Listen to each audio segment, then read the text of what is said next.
Hello दोस्तों, मैं आशा करता हूं कि आप सभी स्वस्थ होंगे, ठीक होंगे। मैं आप सभी दोस्तों का मानस क्लासेज यूट्यूब चैनल पर स्वागत करता हूं।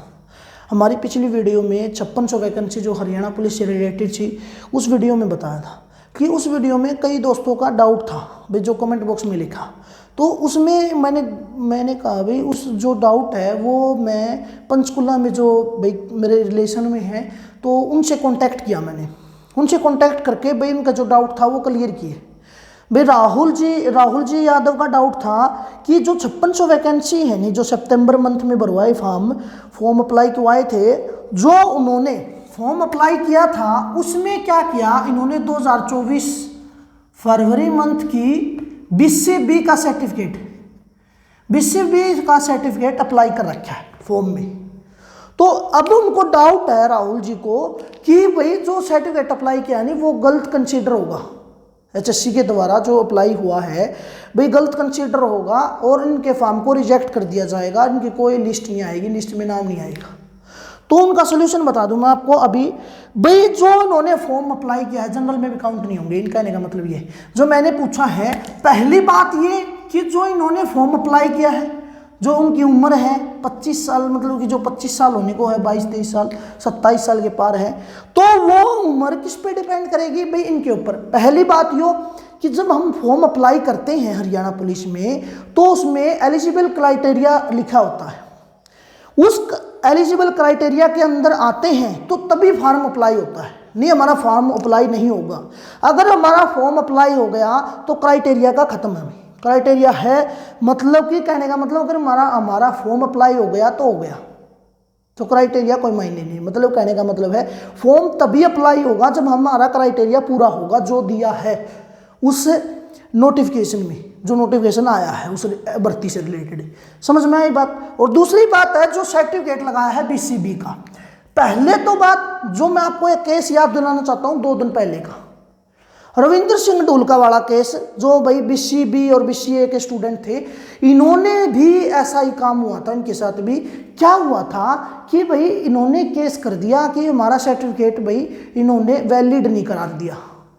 तो इनके कारण जो इनके कास्ट की जो लिस्ट थी उस पर इनका नंबर नहीं आया, जनरल में कंसीडर कर दिए वो।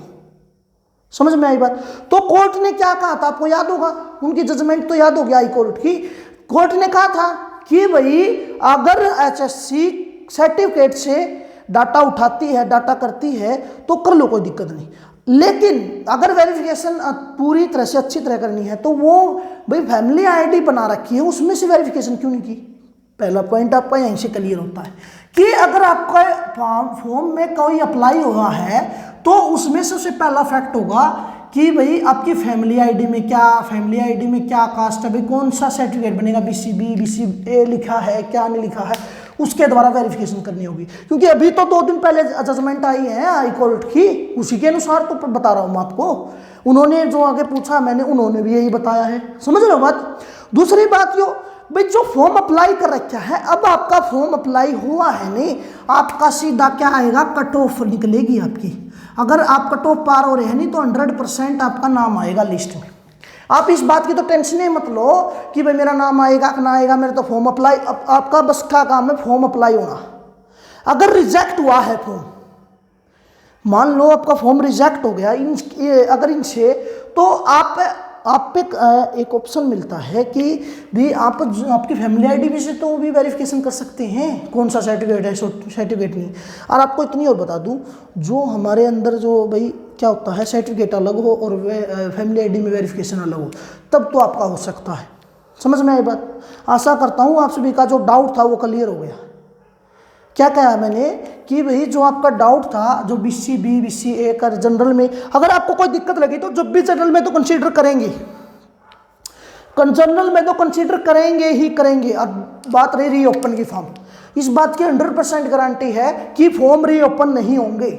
ये भी पूछा था मैंने कि फॉर्म रीओपन क्यों नहीं होंगे, कारण क्या है, इसके पीछे कारण है हाई कोर्ट का प्रेशर।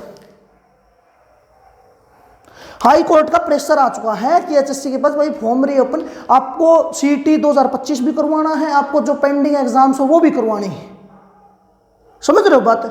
तो जो बच्चे 30-40 हज़ार बच्चों ने जो फॉर्म अप्लाई किया है उनको मौका दिया जाएगा जिन्हें फॉर्म में अप्लाई किया है। और कट ऑफ भी पीएमटी पीएसटी, अभी आपको डेट बता दूं, डेट तो नहीं बताई है उन्होंने भाई, थोड़ी संभावना बताई है। पीएमटी होगी पहले तो आपकी फिजिकल मेजर टेस्ट, और ये भी डाउट क्लियर कर लीजिए कि एक दिन में दोनों चीज नहीं होगी, फिजिकल भी और मेजरमेंट भी एक दिन में नहीं होगी, आपको अलग अलग दिन बुलाया जाएगा। ये बात भी डाउट क्लियर कर लीजिए अपना। दूसरी बात, जो पीएमटी पीएसटी की कट ऑफ आएगी वो कब आएगी, मतलब कि भाई टाइम तो पता ही होगा भाई। देखो अभी क्या हुआ, कुछ 2 दिन पहले आपको पता हो तो जो आपका सर्वर था वही एचएससी का जो मेन था वो फॉर्म अप्लाई करने के लिए वो डाउन कर दिया था, मतलब कि वो बिजी कर दिया था, वो बंद कर दिया था, लॉक कर दिया था, वो चेक करने के लिए पता नहीं क्या थी कंडीशन। अभी चलिया हुआ है कि माहौल चला हुआ है कि सीईटी होगा, इस बात की गारंटी दे रहा हूं। अगर आपका फेब मंथ लास्ट तक मंथ में आता है, फरवरी मंथ में लास्ट तक अगर आपका नोटिफिकेशन आता है, नोटिफिकेशन में ही आपकी डेट आ जाएगी, वो तो आपको पता ही है। लेकिन भाई ये होगा, आपका पता है आपको भाई मई के लास्ट तक हो जाएगा। ये जो 2 अप्रैल से 25 अप्रैल के मध्य कह रहे नहीं, हो सकता है तब हो सकता है जब इसी मंथ में नोटिफिकेशन आए, नहीं इसके कोई चांस नहीं। बात रही भाई हमारी 5600 वैकेंसी की, ये जरूर होगी, इन पे कार्य करने लग रहे हैं। अभी आपको अगर इनके कंप्लीट पूरी तरह से डेट की अगर कोई नोटिफिकेशन मिलेगी नहीं तो मैं आपको बता दूंगा उसी लिए। हाँ इतना पता चल जाइए, मार्च में तो आपका आना ही आना है नोटिफिकेशन, और आपको ज़्यादा टाइम नहीं, बस 1 हफ्ते का, ज़्यादा से ज़्यादा 1 हफ्ते का मिलेगा टाइम पीएमटी पीएसटी की।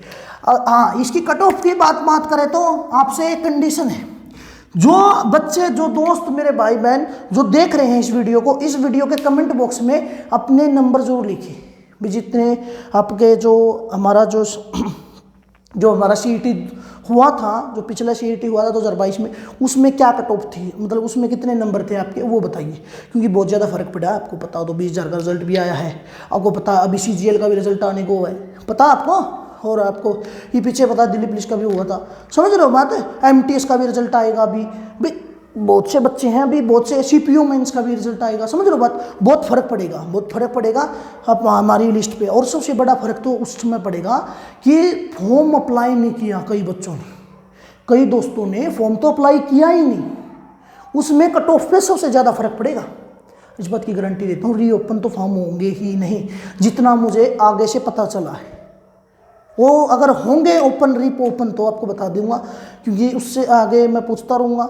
अगर कोई मतलब कि अगर कोई डाउट है तो आप कमेंट बॉक्स में लिखिए। जो मेरे भाई जो हमारे भाई जी ने पूछा था डाउट, वो क्लियर हो गया हो तो बता दीजिए भाई, आपको कोई टेंशन लेने की दिक्कत नहीं है।